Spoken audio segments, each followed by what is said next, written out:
ఎంపీకి ఎన్నో బాధ్యతలు ఉంటాయి. అందులో ఎంపీ నిధులు అంటే ఎంపీకి వచ్చే 5 కోట్లు ఏడాది నిధులు అవి ఎక్కడ ఖర్చు పెట్టాలి, ఎట్లా ఖర్చు పెట్టాలి.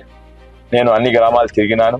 దాదాపు వికారాబాద్ జిల్లాలోనే నేను దాదాపు 200 ఎగ్జాక్ట్ అంటే 194 వర్క్స్ ఇచ్చినాను. ఛాలెంజ్ రంజిత్ రెడ్డి, మీరెన్ని గ్రామాలు తిరిగిండ్రు, ఎన్ని ఎంపీ నిధులు ఇచ్చిండ్రు? ఇక్కడ ఆర్టీఏ ప్రకారంగా నేను 194 వర్క్స్ ఇచ్చిన, రంజిత్ రెడ్డి 49 వర్క్స్ ఇచ్చిండ్రు.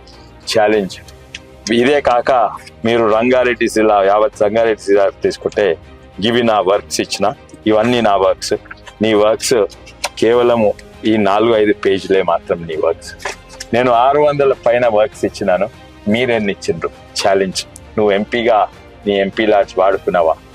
ఇంకో ఛాలెంజ్ ఏంటంటే ఎంపీగా ఉన్నప్పుడు ఫస్ట్ బాధ్యత ఇంతకుముందు ఎంపీ నిధులు ఏవైతే వర్క్స్ ఇన్ ప్రోగ్రెస్ ఉన్నాయో అవి మొట్టమొదలు కంప్లీట్ చేయాలి.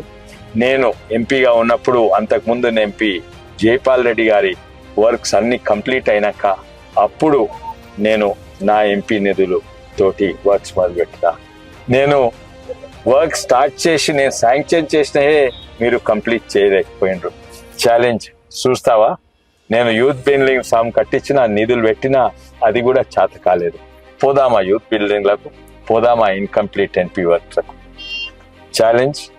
నేను ఎంపీ ల్యాడ్స్ మంచిగా ఖర్చు పెట్టినా, నువ్వు ఎన్ని ఖర్చు పెట్టినావు, నువ్వు ఎన్ని వర్క్స్ చెప్పించినావు?